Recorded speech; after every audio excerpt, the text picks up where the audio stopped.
I'm Alexander Hefner, your host on The Open Mind. We're honored to welcome former U.S. Secretary of Education Arne Duncan to The Open Mind today. Prior to joining the Obama administration, Duncan served as CEO of Chicago Public Schools and won praise for uniting the city's stakeholders behind a consensus education agenda. Today, as managing partner at Emerson Collective, Duncan has returned to Chicago on a mission to improve the livelihoods of young adults in his hometown and create job and life opportunities for disconnected youth. Established by Laurene Powell Jobs, Emerson Collective spearheads social justice initiatives. Now Duncan is author of the new Simon and Schuster book, How Schools Work, an inside account of failure and success from one of the nation's longest-serving Secretaries of Education. An authentic account of these real-world struggles, Duncan focuses acutely on the big political lies and crises plaguing American education, from the halls of Congress and state houses to the principal's office and classrooms. Welcome, Secretary. An honor to be with you today. Thanks so much. Appreciate the opportunity. What is the lie that you think you most effectively combated as Secretary of Education that may not be as pervasive in the culture of education today because of your service? Well, we challenged lots of things and had some successes in places where we would love to have gone further, faster. I think one of the things that we really tried to challenge was the idea of dumbing down standards, where standards were very low, where we were telling young people they were on track to be successful beyond high school, and they weren't. And I actually tell a fairly lengthy story in the book about a young man I worked with years ago in Chicago who in his junior year was on the B honor roll, was a great basketball player, was trying to get ready to go to college. I started working with him and found he was basically functionally illiterate. And that was just devastating. There's a young man who had played by all the rules, had stayed out of the gangs, had stayed away from the violence in his neighborhood. And he genuinely thought he was prepared to go to college, and he wasn't close. As a nation, we spend $7, $8, $9 billion a year on remedial education in college, where people who graduated from high school are taking high school classes, paying college credit, paying college tuition, and not getting any credit for it. So challenging states, incentivizing states to raise standards over the long haul, I think is going to be very, very important to make sure that we're not lying to children anymore and that we say they truly are college and career ready. They will be. The bigotry of low expectations in urban centers and more broadly in America, you face scrutiny from Senator Alexander, despite the fact that he praised your approach and commended the good work that came out of the department. How were you able to successfully confront those folks who were unwilling to accept modern standards today?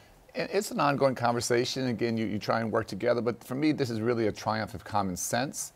And who benefits? The question I'd ask, the retort would be, who benefits when we're lying to kids? Who benefits when we're lying to parents? Who benefits when we're lying to the public? And the short answer is nobody. And so change is hard in education, and we definitely challenge the status quo, and we ruffle some feathers, and that's maybe a little bit tough. But Alexander, I always just feel this huge sense of urgency. Our kids have one chance to get a good education, and we have to go further, faster. We have to work harder. Our competition isn't, Illinois or Indiana or Montana or Wisconsin. The competition is China and India and Singapore and South Korea. And our children here in the United States are as smart, as innovative, as curious, as hardworking as children anywhere on the planet. I just want to give them the best chance in life, and I want to keep high-wage, high-skilled jobs in the United States. And to do that, we have to have the best educated workforce on the planet. And what are the political lies that are imperiling, and you even say or suggest demolishing or potentially demolishing education in this country today? Well, there are a few things that concern me in a very, very serious way. The first is that we all say we value education. And the truth is, Alexander, that almost no one votes around education. And politicians, local, mayor, state, governor, D.C., Congress, White House, whatever, I've never met a politician who's anti-education. They like the sound bites. They like to visit classrooms. They like to, pat kids on the head. But how many politicians do we hold accountable for increasing graduation rates and making sure more of our babies have access to high-quality pre-K so they enter kindergarten ready to be successful? And the honest answer is they're not held accountable. And actually, I don't blame them as politicians. I blame us as voters. And for me, education should be the ultimate bipartisan or nonpartisan issue. No one has a monopoly on good ideas. We should unite as a country behind this. But we all have to vote on this issue, and that simply doesn't happen. And I think that does a grave disservice to our kids and ultimately to our country. So that's one. The second is we talk all the time how much we value teachers. I don't think we actually do. Teachers are doing, I think, some of the most important, most complex, most difficult work imaginable. And they are literally helping the future to emerge and spark their curiosity. We don't pay teachers adequately. We don't train them effectively. We don't have good career ladders for them, and we don't treat them as the professionals they truly are. So I think that's dishonest. That's a lie. And then maybe the toughest one, and one that I've been focused on unfortunately for most of my life, having lost friends to gun violence, and I'm obsessed with it now, is as a nation, I honestly don't think we value our children. And that's a hard thing to say, but in other nations, you simply don't have the loss of life that you have in America, not even close. And our teens today, we've basically raised a generation that are raised on mass violence, on mass shootings and gun violence. And they're fighting back. They're saying it's not acceptable. But I think we as adults have absolutely let them down and let them live with a level of fear and trauma that makes no sense whatsoever. This hubris that we don't really need to acknowledge global standards, that is the politics and the brand of politics of the present administration. I don't think that necessarily is something you're running up against in Chicago public schools. It may be, but how have the nativist politics infected the education debate? Because that seems to be the biggest lie of all, that we do not need to be concerned with the rest of the world. Yeah, so again, let's sort of step back. If we want to have a thriving middle class, if we want to break cycles of poverty, if we want to have a vibrant, civically engaged democracy, the only way I know how to get there is through high quality education for all. And the truth is the vast majority of our kids, 90% of children in America, always have and always will go to their neighborhood public schools. And we have to make sure that every school is a great school. And the most important thing we can do is get great teachers in front of every single child and have a great principal in those buildings. And again, when we do those things, I'm actually very optimistic about our country and where we could go, because I see how smart and how committed our kids are. But if we don't take those responsibilities seriously, then we actually exacerbate the divide between the haves and the have-nots in our country. We exacerbate the cycles of poverty and social failure. And so that, for me, the stakes here are so high. I go back to growing up on the south side of Chicago. If you dropped out then, and I had friends who did, it actually wasn't great, but it wasn't the end of the world. You could go work in the stockyards and steel mills and get a pretty good job and support a family and own a home. And as you know so well, those jobs are gone and they're never coming back. So for me, the fundamental model has to change. We have a K through 12 model now that served us well, like for the past 100 years. But I think we have to be thinking about a pre-K through 14 model, at least now, starting earlier, again, making sure our babies are ready to enter kindergarten and be successful academically and socially and emotionally. And then even if you get a high school diploma today, that's not enough. That's great. That's a very important stepping stone. But some form of education beyond high school, 4-year university, 2-year community college, trade, technical, vocational training, we have to make that the norm here. We have to educate our way to a stronger economy. We have to see education as an investment, not an expense. And again, challenging political leaders on both sides of the aisle to understand that we're fighting for our country here. The stakes are extraordinarily high. In that fight, where is the most innovative work going on at the state level? There are lots of places. I like to point out my good friend Governor Haslam in Tennessee, who happens to be a Republican. I talk in the book about profiles of courage, and him and Governor Kasich in Ohio fought for higher standards. I talk about Governor Markell in Delaware and what President Obama did at the federal level. But just a couple examples with Tennessee. Tennessee had some of the lowest standards in the nation. They raised them significantly. That was tough, but they did the right thing. They've been improving much faster than most states. And then more recently, Governor Haslam has made community college free for every resident in Tennessee. Now, historically, that might be seen as more of a Democratic, strategy, but he just saw it as an effective tool to help strengthen his state and help strengthen the economy of his state.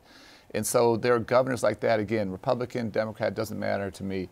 He's done some remarkable work. Again, never mission accomplished, long way to go, but very, very proud to partner and to see that progress. And the universal crisis that you point to is the absence of suitable wages, adequate wages for teachers. And in Kentucky and other states, there have been protests, marches, West Virginia, demanding better treatment for those public servants who seek to steward the next generation.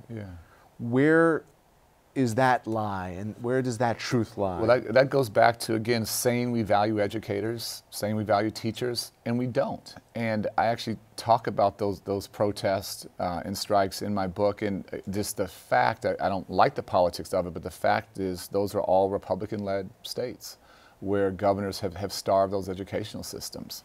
And, you know, Oklahoma, you just go right down, West Virginia, you went right down the list, Kansas. And when we starve public education, when we don't take care of teachers, again, who are we benefiting? Where's the win there? I'll never forget talking to a teacher in my office in D.C. from North Carolina, and it really hurt because North Carolina historically did a great job education. Governor Jim Hunt was one of my heroes. We still work together. But then things changed and priorities changed. And I talked to a teacher who was selling blood, selling plasma to make ends meet. And it's untenable. And here we are saying, please educate our babies, our children, please give them a chance in life. And then we're also asking you to sell blood to pay rent. It's wrong. It's wrong. And we should be paying teachers a lot more, paying principals a lot more. We should hold them accountable for good results. This is never for me about, a blank check or a free lunch. But that's the best investment we can make is in great teachers. And we need to think differently about teachers working in whether it's inner city Chicago or here in New York or in Appalachia or on a Native American reservation. Some jobs are just harder than others. How do we better support them? How do we better reward that? How do we better incentivize great teachers to go to the kids and communities who are the furthest behind, who need the most help? There's so much in terms of creativity we're not doing. And this, Secretary, is how it may relate to our civic consciousness overall and the gun issue, because one of my critiques or concerns associated with common standards is that, and you said to me before, maybe you weren't moving fast enough, we did not integrate civic education as fully as we should have in what was Common Core, what was shepherded through the stimulus money and the first years of your tenure as Secretary of Education. So, reflecting on where we are now, how can we get to a point? Does it take candidates who are campaigning on raises for teachers? Can we get through state houses more formidable civic education that resonates for people's lives on an issue like safety, mental health, and school safety? We absolutely can if, and this is a caveat, if we vote on these issues. And again, whether it's far left, far right, liberal, conservative, Democrat, Republican, it doesn't matter to me. No one has a monopoly on good ideas. We don't really have candidates who run on teacher wages, right? We don't have them run on education. And again, let me be very clear, I don't blame them. I blame us. I blame us as voters because we don't demand it. And for me, what I call it is a well-rounded world-class education. And yes, civics education is a huge part of that. But for me, so is financial literacy. Right. So is foreign languages. So is the ability to code. And these are things that maybe 30 or 50 years ago you didn't need, but every child needs and deserves access to a well-rounded world-class education. And they deserve access to great teachers and great principals and school buildings that aren't crumbling. And again, these are investments. These aren't expenses. These are investments in our future. And so we need candidates across the political spectrum who will fight for these things, but we as voters have to demand it or it's not going to happen. From your tenure, was the principal impediment to achieving those common standards in a way that would garner consensus the school prayer issue, or the underlying resentment of the secular civic code? Yeah, no, I wouldn't say that it was. And there's a clear divide in our nation, as there should be, between church and state, and folks understand that. And so that was, of all the things that I worried about, that wasn't one. And there's so much that I was proud of that we were able to get done, invest more than $1 billion in access to high quality pre-K, which I think is the best investment we can make, and have hundreds of thousands of additional children enter kindergarten ready to be successful. We were able to get high school graduation rates to all-time highs. We were able to get additional $40 billion for Pell Grants for economically disadvantaged young people to be able to afford to go to college. We did that without going back to taxpayers for a nickel. That was wildly controversial in DC. We thought it was common sense. So we were really able to move things I'm very, very proud of, but again, so much further still to go. But what is the source then of the political gridlock and the refusal? Was it just that President Obama was a Democrat, and if a Republican president like a Jeb Bush, who in fact in Florida enforced his own rigid standards? What was so interesting to me was the disconnect between, and I'll be honest, primarily Republicans in Congress and what their states were actually looking for. And I spent as much time as I could out of DC, out of the bubble, and out in communities and traveled to all 50 states. I'll give you one example that's always stuck with me. We invested a lot, as we've talked about, in high quality early childhood education and really trying to give kids a chance so they don't enter kindergarten a year to 18 months behind. And one of the dirty secrets in education is often we don't catch those children up, and those children enter kindergarten behind, too often become the dropouts down the road. So we were able to do some grants for states at the state level for increasing access. And we had like 36 states apply, but we only had funding for 18. And one of the states we weren't able to fund was Mississippi. Now, on any measure, Mississippi's at the bottom nationally, 48th, 49th, 50th. And that governor at the time, Governor Bryant, who was, staunch conservative, he and I may have disagreed on 90% of issues, but he called me and he was devastated that we couldn't fund high quality pre-K in his state. And guess what? I was equally devastated. I desperately wanted to do that. So that's what he wanted, that's what he needed, but we weren't able to get enough of folks in Congress from places like Mississippi to say, this is not a federal mandate, it's not a must-do, but where states want to invest, could we match? Could we leverage money to help more students get in? That, for me, was the biggest challenge, was a disconnect between what local political leaders and their communities and their citizens were looking for and the bubble in D.C. Chicago today, compared to when you entered office as Secretary of Education, how has it evolved? Yeah, well, you go back, and I talk about this, to the then Secretary William Bennett calling Chicago the worst public school system in the nation. And I can't say whether it was or wasn't, but it was a system that had struggled for a long time. And that, for me, was a motivating cry. And it was part of the reason I went to work for the Chicago Public Schools, was to see, could I help to see it improve? Could I help it to progress? You may have seen recently a report coming out of Stanford University that showed Chicago's the fastest improving urban school district in America. That's amazing. So I'm so proud of that progress. Again, not where it needs to be, not where we want it to be, a long way to go. This is not a time to rest on our laurels. But to see the progress from being called the worst in the nation to now being the fastest improving school district in America, that feels fantastic. That is ground zero for gun violence, but there are many ground zeros. Chicago is one. It can hit any, that's why it's called every town for gun safety. Yeah. It can hit any community, rural, suburban. You've seen that accelerate since Donald Trump has taken office. What are you doing? What is the Emerson Collective doing together to tackle the challenge? Well, let me give you, if I can briefly, just a little history. I grew up as a part of my mother's inner city tutoring program, and that was a formative experience, and my sister and brother and I have all tried to follow in her footsteps. She did that work for 50 years until her health gave out. But when I started to be a teen, probably 12, 13, 14, I started to lose friends to gun violence from the community. And I think that shapes you, and it honestly scars you in ways that are a little bit tough to talk about. Fast forward to running the Chicago Public Schools, obviously lots of issues you deal with, trying to raise academic achievement, tough budget issues, labor management, negotiations. I don't say any of that was easy, but that was all much, much easier than dealing with the level of violence that we faced. During my 7.5 years running the Chicago Public Schools, on average, we lost a child every 2 weeks due to gun violence.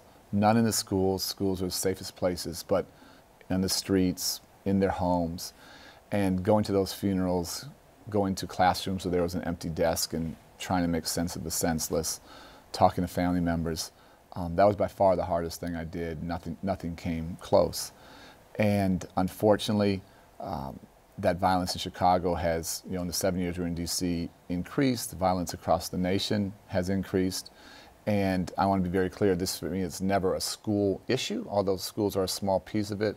This is an American issue. This is a made in America problem. And whether it's malls, whether it's baseball fields, whether it's we're coming up on the year anniversary of Charlottesville, there's a pervasive love for guns that puts all of us, our families, at risk. And my worst day in D.C., President Obama's worst day in D.C., was the day of the Sandy Hook massacre. And prior to that, this is another tough thing to say, but when my kids were being killed in Chicago, the vast majority were black and brown. I really thought our country just didn't care about black and brown kids. And then when Sandy Hook happened and 20 white children and 5 teachers and a principal were killed, unimaginable, and still nothing changed. We got 0 done in terms of gun legislation. And that for me was our biggest failure. And I became unbelievably pessimistic. But since the tragedy of the Parkland massacre, those young people have stepped up. I took my family to the March on Washington. Our kids from the south and west side of Chicago have been doing a ton of work with the Parkland students. And I am more hopeful now than ever that the young people will win and they'll lead our country where we need to go, and where frankly, we as adults and educators and leaders have failed to take us. Where do common standards fit into civic standards? Has this administration's efforts reversed most every change that you made? This administration is trying to dismantle some of what we've done. Some places they've done that a little bit effectively. Some places, thankfully, they've been less effective. What I take great heart in is so much of what we've done is now rooted in states and in communities where the real work is going on. And for me, again, it's not about left or right, or Republican or Democrat. I just think there are a couple goals that we as a nation need to unite behind. One is I think we should try and lead the world in access to high-quality pre-K. Right now, we're like 30th. Right. We were so proud to get high school graduation rates to 84%. The goal of the current administration should be to go to 90%. Keep that going. We should make sure all of our high school graduates are truly college and career ready. Again, high standards. And then finally, we should try and lead the world in college completion. The tough truth, Alexander, is that we're top 10 in nothing right now internationally. Nothing. And we can have lots of honest and vigorous debate and lots of innovation around the best strategies to achieve those goals. And again, what works in rural Montana will be different than Watts in LA. But we should unite behind the goals and then watch and scale what works to get there. Right. And also not punish people. There was the perception, and sometimes this was experienced, that folks' individuality was somehow compromised in adhering to strict standards. If someone is more gifted in the humanities or passionate about the humanities, that they would be dragged down by their inability or dislike for other subjects. Yeah, no, that's obviously never the goal. You're going to go back to having a well-rounded, world-class education for every child, let them thrive. I do think we have to move to more individualized instruction, and if a child is gifted in math, let them fly, and if a child needs a little bit more help and more time, we need to do that. And not punitive. Not punitive. It's always about catching up, and for me, it's always about growth. How much a student's improving, and whether you're gifted or average, or whether you have some learning challenges, are we getting better faster? How are we helping that girl get there? That was my concern about Common Core, that just putting myself in the shoes of prospective students now, that I would have been accelerating in one discipline and not in another, and wanted to keep riding that discipline. I think we should do both. Again, for me, it's not either or. Where a child can fly and has real passion, let's discover that, let's grow that. But where a child needs some more help or more resources, let's not hide from that either, and let's get them that help. And I don't like when I hear young kids say, "Well, I'm not good at math." Right. I don't believe that. Somehow they've internalized that. We need to light that fire. We need to light that spark, and we need to find ways to get to them. And jobs in STEM. So many, let's do that. If you love the humanities, let's do that. Final question, Secretary. How do you operationalize the Heckman equation? How do you do precisely what you just outlined, which is provide superior attention, education opportunities from pre-K up? For me, this is not rocket science. It's not finding a cure for cancer. This is political will. this is political. We know how to do this. Universal pre-K. Universal pre-K, access to great early childhood teachers, access to AP classes, the chance to go to college, chance to develop vocational skills. If we had the political will to provide universal access to pre-K, we would do it tomorrow. One, again, tough example, I was 2 summers ago with my son playing basketball in the Netherlands, and they have universal access for 4-year-olds to pre-K, and they were then working on bringing it down for 3-year-olds. And when I told them about how hard I was fighting and the battles and the challenges, and they almost thought I was lying. They couldn't quite believe it. And then they asked me the question, how come your country doesn't value children? And that was a very tough question. There, they decided that that was a priority. Every 4-year-old had access, and they were working on every 3-year-old. How did you answer that, though? I struggled with it, and I still struggle with it. And I think the honest answer is, again, we say these things, but I don't watch what people say. I watch their actions. I look at their policies. I look at their budgets. We say those things. I think it's dishonest. I think it's a lie. I don't think we value our children in the way that other nations do. We don't educate the way other nations do. We don't keep them safe and free of fear the way other nations do. Meaningful progress, Secretary. Thank you so much for being here. Amen to you and your work. Thanks for a great conversation. I appreciate the opportunity. Thank you. And thanks to you in the audience. I hope you join us again next time for a thoughtful excursion into the world of ideas. Until then, keep an open mind. Please visit the Open Mind website at 13.org/openmind to view this program online or to access over 1,500 other interviews. And do check us out on Twitter and Facebook at Open Mind TV for updates on future programming.